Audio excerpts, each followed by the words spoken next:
ஆசிரியர்கள், அதாவது இந்த நேரத்துல வந்து அவங்களை பத்தி சொல்லணும்னா ஒரு பாரதியாருடைய பாட்டு நினைவுக்கு வருது. அன்னச்சத்திரம் 1000 வைத்தல், ஆலயம் 10,000 நாட்டல், பின்னர் உள்ள தர்மங்கள் யாவும் பெயர் விளங்க ஒளிர நிறுத்தல், அன்ன யாவினும் புண்ணியம் கோடி, ஆங்கே ஓர் ஏழைக்கு எழுத்தறிவித்தல் தானே அப்படின்னு சொல்லிட்டு மகாகவி பாரதியின் வைர வரிகள் இருக்கு. அந்த வைர வரிகளுக்கு இணங்க இங்க இருக்கிற ஸ்மார்ட் பேராசிரியர்கள் நமக்குள் அந்த ஏழ்மை, எந்த ஏழ்மை, மனதில் இருக்கும் ஏழ்மையை அகற்றி நாம் சமுதாயத்திற்கு உதவ வேண்டும் என்ற கருத்தில் கொடுத்து கொண்டிருக்கிறார்கள். அவர்களுக்கும் இங்கு எளிய முறை உடற்பயிற்சி தினமும் செய்யும் நடுவர் அவர்களுக்கும் எங்கள் அணியின் சார்பில் உடல் நலம் காக்க பெரிதும் உதவுவது உடற்பயிற்சியே என்னும் தலைப்பில் பேசி அமர்ந்திருக்கின்ற நண்பர்களுக்கும், உணவையே பிரதானமாக கொண்டு உணவிலே உழன்று நேரம் தவறாமை என்ற சுவாமிஜி கொடுத்த வாக்குறுதியை மீறி உங்களிடம் அவர்கள் சொல்வதை உறுதிப்படுத்தி சொல்லிக் கொண்டிருந்தார்கள்.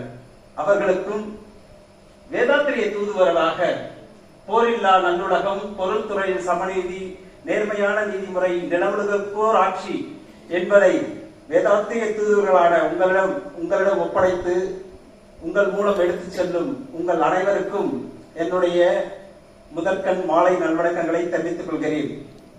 அதாவது இன்றைய தலைப்பு உடல் நலம் காக்க உதவுவது உடற்பயிற்சியா அல்லது உடல் நலமா அப்படின்னு சொல்லிட்டு கேட்கிறாங்க. உடம்பை முன்னர் இழுக்கென்றிருந்தேன், உடம்பிலே உத்தமன் கோயில் கொண்டான் என்று உடம்பிலே நான் இருந்து ஓம்புகின்றேனே என்று திருமூலர் வந்து பாடியிருக்கிறார். அது போல வந்து வள்ளுவர் என்ன சொல்லியிருக்காருன்னா, அன்றறிவாம் என்னாது அறஞ்செய்க மற்றது பொன்றுங்கால் பொன்றா துணை அப்படின்னு சொல்லியிருக்காரு. அறம் என்பது என்ன? நல்ல செயல்கள். நீங்க என்ன செய்யறீங்க? உடற்பயிற்சி. உடற்பயிற்சி ஒரு நல்ல செயல். அதே போல மகாகவி பாரதியார் என்ன சொன்னாரு? உடலை உறுதி செய் அப்படின்னு சொல்லியிருக்காங்க. யாராவது வந்து உணவை உட்கொள் அப்படின்னு சொல்லிட்டு ஏதாவது ஒரு பெரிய தலைப்பு கீழே கொடுத்திருக்காங்களா? அந்த மாதிரிலாம் இல்லை. அந்த மாதிரி வந்து வேதாத்ரி மகரிஷி அவர்கள் இந்த எளிய முறை உடற்பயிற்சியை அவருடைய உழைப்பினால், பல ஆண்டுகள் உழைப்பினால் இந்த எளிய முறை உடற்பயிற்சியை மற்றவர்களுக்கு அளித்துள்ளார்கள். அந்த உடற்பயிற்சி இங்க வந்த பிறகு எல்லாரும் வந்து என்ன பண்றோம்? பயிற்சிக்கு வந்திருக்கோம். முதல்ல வந்து எல்லாரும் வந்து உணவு சாப்பிட சொல்றாங்களா? உடற்பயிற்சிக்கு தான் வரணும் அப்படின்னு சொல்றாங்க. அதற்கப்புறம் தான் தேநீர் விருந்து, அதற்கப்புறம் காலை விருந்து, மதிய விருந்து, இரவு விருந்து அப்படின்னு சொல்லிட்டு தான் வருது. முதலில் முக்கியத்துவம் கொடுப்பது எளிய முறை உடற்பயிற்சி திட்டம். அதை வந்து சுவாமிஜி எப்படி கொடுக்குறாங்கன்னா, அதை ஒரு தவமாக செய் அப்படின்னு சொல்லிட்டு சொல்றாங்க. எப்படி தவமாக செய்வது? அது உன்னுடைய கர்மத்தை போக்கும். அதுக்குதான் ஒரு அழகான ஒரு கவி கொடுத்திருப்பாரு. கரு வழி வந்த வினைப்பதிவு சஞ்சிதமாம், உரு பெற்ற பின் வந்த வினைப்பதிவு பிராரப்தம், இருவகையும் கூடி எழும் புகவினை ஆகாமியம், ஒருவினையும் மீன் போகா உள்ளடங்கி பின் விளைவாம் அப்படின்னு சொல்றாரு. இந்த விளைவெல்லாம் மாற்ற முடியுமா? உடற்பயிற்சி செய்ய செய்ய செய்ய நிச்சயமாக சஞ்சித கர்மம், பிராரப்த கர்மம், வரக்கூடிய ஆகாமிய புதுவிதமான கர்மங்களை நிச்சயமாக உடற்பயிற்சியை தவமாக கருதி செய்தால் நிச்சயமாக மாற்ற முடியும். அந்த மாதிரிதான் இந்த நூற்றாண்டுல வாழ்ந்த வந்து விவேகானந்தர், சுவாமி விவேகானந்தர் பத்தி கேள்விப்பட்ட சொல்லிட்டு எல்லாருக்குமே தெரியும். பகவத்கீதை படிப்பவனை விட கால்பந்து ஆடுபவன் சொர்க்கத்தை நெருங்கி இருக்கிறான் அப்படின்னு சொல்லியிருக்காரு. எதற்காக அப்படி சொல்லியிருக்காரு? இரும்பை போன்ற சதைகளும் எக்கை போன்ற நரம்புகளும் தான் ஒரு மனிதனுக்கு தேவை. உறுதியான மனவலிமை தேவை. அவன்தான் இறைவனிடம் நெருக்கமாக இருக்க முடியும் அப்படின்னு சொல்லிட்டு விவேகானந்தர் பதிவு பண்ணியிருக்காரு. அதே போல நம்முடைய அஷ்டாங்க யோகம் இருக்கு. யமம், நியமம், ஆசனம், பிராணாயாமம், பிரத்யங்காரா, தாரணை, தியானம், சமாதி. அதுல கூட பிராணாயாமம், மூச்சு பயிற்சிக்கு, ஆசனங்களுக்கு முக்கியத்துவம் தந்திருக்கிறார்கள். உணவை ஒரு சப்டைட்டிலா தான் வச்சிருக்காங்க. யமம், நியமம் அதுக்குள்ளார சொல்லிருக்காங்க. உணவுன்னு சொல்லிட்டு தலைப்பு வருதா? அதுலயுமே வருது. அதே போல வந்து எங்கேயாவது ஒரு கோயிலுக்கு போறோம், இல்ல வந்து இறைவனிடம் பிரார்த்தனை வைக்கிறோம். வைக்கும் பொழுது என்ன நோன்பு எடுக்கிறோம்? உண்ணா நோன்பு அப்படிதானே எடுக்கிறோம். உண்கின்ற நோன்பு என்று ஒன்று உண்டா? நிச்சயமாக கிடையாது. அந்த மாதிரி வந்து அறிவியல் துறை, நம்முடைய மனவளக்கலையே அறிவியல் துறையை சார்ந்தது. அதனால் அறிவியல் பார்வை வேண்டும். அதாவது நாங்க தண்ணி குடிச்சா நல்லா அரைச்சு சாப்பிட்டால் நிச்சயமாக எங்களுக்கு நோய் வராதுன்னு சொல்றாங்க.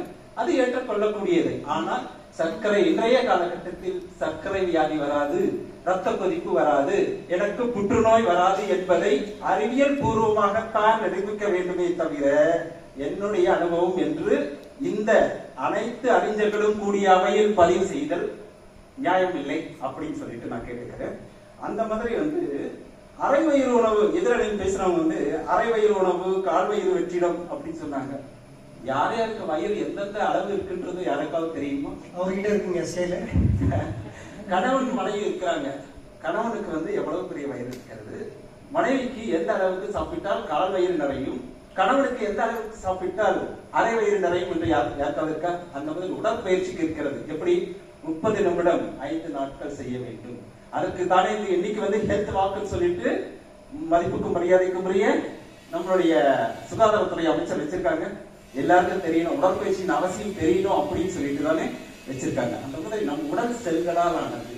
இந்த செல்கள்ல எல்லா பதிவுகளும் வந்துட்டு இருக்கும். ஏற்கனவே சுவாமிஜி சொன்னாங்க, சஞ்சித கர்மம், பிரார்த்த கர்மம், ஆகாமிய கர்மம் அப்படி எல்லாம் இருக்கும். இதை எப்படி மாத்துறீங்க சார்? அறிவியல் பூர்வமா எனக்கு சொல்லுங்க. சுவாமிஜி சொல்லியிருக்காரு, அது உடற்பயிற்சி செய்வதன் மூலம் போக்கும்.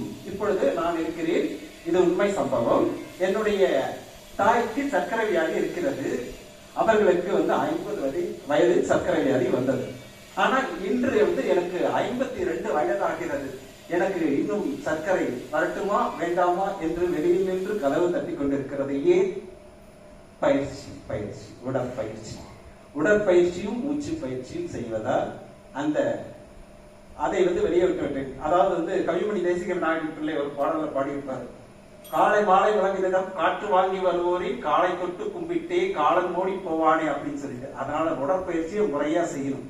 அந்த விதத்துல எனக்கு இந்த ஆழியாருக்கு நேற்று ஐயா தலைப்பு கொடுத்தாங்க.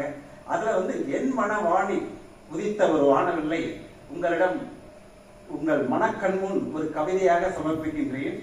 உடற்பயிற்சி பற்றிய கவிதை. உடற்பயிற்சி எனும் மருந்தாலே உடல் நோய்கள் போயாச்சு. உடற்பயிற்சி எனும் மருந்தாலே உடல் நோய்கள் போயாச்சு. உடற்பயிற்சி எனும் செயலாலே உடல் வலிமை உண்டாச்சு. உடற்பயிற்சி எனும் செயலாலே உடல் வலிமை உண்டாச்சு. உடற்பயிற்சி எனும் வித்தையாலே உள்ளம் இன்பக் கடலாச்சு. உடற்பயிற்சி எனும் விந்தையாலே உள்ளம் இன்பக் கடலாச்சு. உடற்பயிற்சி என்னும் கலையாலே உடலும் முகமும் பொலிவாச்சு. உடற்பயிற்சி என்னும் கலையாலே உடலும் முகமும் பொலிவாச்சு. உடற்பயிற்சி என்னும் யோகத்தாலே உலகில் நீலாயுள் கிடைச்சாச்சு. அதனால் அனைவரும் உடற்பயிற்சி என இன்னைக்கு அறிவியல் உலகம் என நம்மளுடைய உடல் உழைப்பு குறைந்து விட்டது என்று எதிரடியே சொல்லிட்டாங்க. அதனால நிச்சயமாக அனைவரும் எளிய முறை உடற்பயிற்சி செய்து நீண்ட ஆயுளும் நிறை செலவும் பெற்று வாழ்க வளமுடன் என்று கேட்டுக்கொண்டு இந்த வாய்ப்பை நல்கிய இந்த நம்முடைய குருபிரானுக்கும் இங்கு இருக்கும் ஆசிரியர் பெருமக்களுக்கும் என்னுடைய நன்றிகளையும் வணக்கங்களையும் தெரிவித்துக் கொண்டு வாழ்க வளமுடன் என்று அனைவரையும் வாழ்த்தி விடைபெறுகிறேன். நன்றி, வணக்கம், வாழ்க வளமுடன். நன்றிங்க ஐயா.